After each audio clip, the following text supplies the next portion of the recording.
High friends, welcome back to my channel. আর এখন কথা হবে সৃজিত মুখার্জির নতুন ছবি সত্যি বলে সত্যি কিছু নেই এর, যেটা আমি জাস্ট নাও দেখে বেরোলাম, একদম সিনেমা হলের বাইরে থেকে রিভিউ করছি আপনাদের জন্য। কারণ আমার মনে হয়েছে যে এই ছবিটা নিয়ে ইমিডিয়েটলি কথা বলা দরকার। কারণ আমি সৃজিত মুখার্জির যদি টপ 5টা ছবি আর কি রাখতে যাই, সেক্ষেত্রে কিন্তু এই ছবিটা আমাকে নিশ্চয়ই রাখতে হবে। কারণ সৃজিত মুখার্জি আমার ধারণা অনেক দিন বাদে কিন্তু নিজের মতো করে নিজে যে ধরনের ছবি, যে ইন্টেলেকচুয়াল ছবি উনি বানাতে পছন্দ করেন, আমার মনে হচ্ছে সেই ধরনের ছবি কিন্তু উনি বানিয়ে ফেলেছেন। একটা বিখ্যাত ছবি এক রুকা হুয়া ফ্যাসলা, সেটার একটা অফিসিয়াল অ্যাডাপ্টেশন হচ্ছে এই ছবি, যেটা কিন্তু ইন্সপায়ার্ড ফ্রম 12 অ্যাংরি ম্যান, যেটা নিয়ে মানে সারা পৃথিবীতে বিভিন্ন ধরনের কাজ হয়েছে। নতুন করে আপনাদের বলার কিছু নেই। এখানে মূলত যে জুরি সিস্টেম ছিল ইন্ডিয়াতে 70-এর দশক অব্দি, সেই জুরি সিস্টেমের সময়কার একটা ঘটনা, সেটাকে একদম মডার্ন অ্যাডাপ্টেশন করা হয়েছে। আজকের ডেটে যদি এরকম জুরিরা যদি নিজেরা বসে ডিসকাশন করতেন একটা ইমাজিনারি ওয়ার্ল্ড, তাহলে তারা কিভাবে ডিসকাশন করতেন, তাদের পার্সপেক্টিভ কি হতো, তাদের থিঙ্কিং প্যাটার্ন কি হতো, তারা কিভাবে জিনিসটাকে ন্যারেশনটাকে নিজের মতো করে বলতেন এবং সেটার পক্ষে এবং বিপক্ষে কিভাবে যুক্তি সাজাতেন, সেটাই মূলত এই ছবিতে দেখানো হয়েছে। এর থেকে বেশি কিছু বলবো না। But most importantly positive parts প্রচুর রয়েছে, প্রচুর রয়েছে। এবং এই যে 12 জন অভিনেতা, সব দুধে অভিনেতা, এবং এদের মধ্যে কিন্তু কয়েকজনের ফাটাফাটি পারফরমেন্স রয়েছে। আমি আলাদা করে সবার কথা মানে হয়তো অনেকের কথা বলতে পারবো না, বাট কিছু কিছু জায়গায় কিছু কিছু মোমেন্টসে এক একটা জায়গায় এক একজন দুর্দর্শ।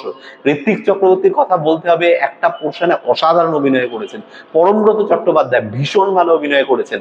সাথে বলতে হবে অনির্বাণ চক্রবর্তীর কথা, একটা ছোট্ট জায়গায় একটা সিনে সৌরজেনের সাথে অসাধারণ অভিনয় করেছেন। এছাড়া বাদবাকি যারা রয়েছে প্রত্যেকে এই ছবিতে কিন্তু অভিনয় ফাটিয়ে করেছেন, দুর্ধর্ষ স্পেস পেয়েছেন এবং দারুণভাবে প্রত্যেকে অভিনয় করেছেন।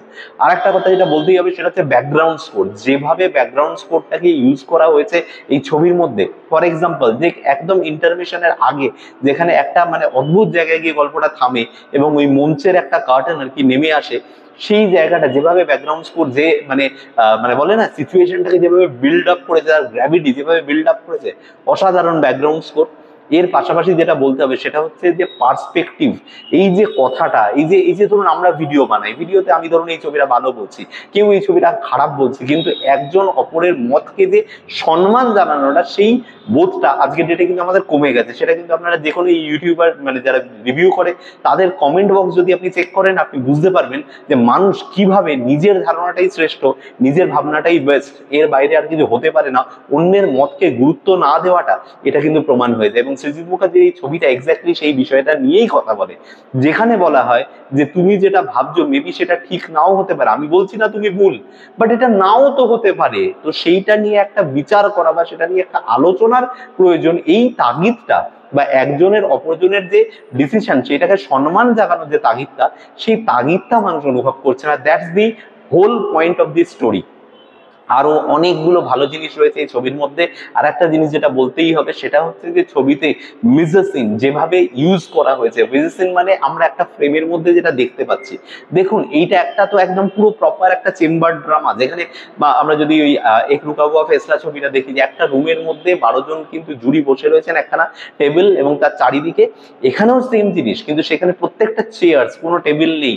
সেই মানে একটা মনোটনিটাকে ব্রেক করার জন্য, সেটা কখনো সমুদ্রের পাড়, কখনো জঙ্গল, কখনো একটা ফ্লাইওভারের উপরে, বিভিন্ন জায়গায় সেটাকে ড্রিফট করা হয়েছে। এবং শুধু তা নয়, তার প্যারালালি কিন্তু এই প্রত্যেকটা ক্যারেক্টারের গল্প সেটাও কিন্তু ভিজুয়ালাইজ করানো হয়েছে ওর মাঝখান দিয়ে।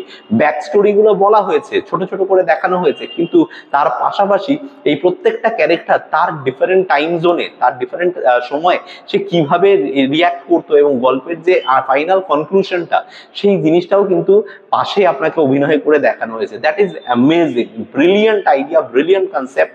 এবং মানে hats off to Srijit Mukherji এই ধরনের এইভাবে জিনিসটাকে ভাবার জন্য।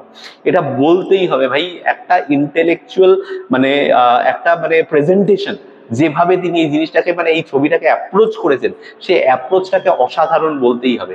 এবং the most beautiful part of this film, যে এইটা একবারও আপনার কিন্তু একটা সাবজেক্ট লাইনের উপরে, একটা গল্পের উপরে কিন্তু জিনিসটাকে দেখানো হচ্ছে, সেটার এগেনস্টেই তার মানে ফর এগেনস্ট এইভাবে তো পুরো জিনিসটা চলছে। একবারও আপনার মোনোটোনাস লাগবে না, যেটা আমার সব থেকে বড় ভয় ছিল, যে এই আর্গুমেন্টটা যেন মোনোটোনাস না হয়, যে একটা লম্বা সিন, মানে একটাই সিন তো কন্টিনিউয়াস চলছে, শুধু সিনটাকে ব্রেক করা হচ্ছে জাস্ট ভিজুয়াল ইম্প্যাক্টটাকে বাড়ানোর জন্য, কিন্তু সিনটা তো এই একটাই, যে একটা মানে অ্যাসেট অফ পিপল বসে ডিসকাশন করছে, সেইটাকে এত সুন্দরভাবে তারা ইয়ে করেছে, অসাধারণ, ফ্যান্টাস্টিক লেগেছে আমার, দুর্ধর্ষ লেগেছে এই ছবিটা। আমি অবশ্যই বলবো সৃজিত মুখার্জির বানানো ওয়ান অফ দি বেস্ট ছবিগুলোর মধ্যে আমি এই ছবিটাকে রাখবো। তবে আবারও বলবো, not for all type of audiences, হয়তো সবার ভালো লাগবে না ছবিটা, আমার পার্সোনালি ভালো লেগেছে, যারা এই ধরনের একটু অন্য ধরনের ছবি দেখতে পছন্দ করেন তাদের জন্য মাস্ট ওয়াচ। এই ছিল আমার review about the film called Satyi Bole সত্যি কিছু নেই।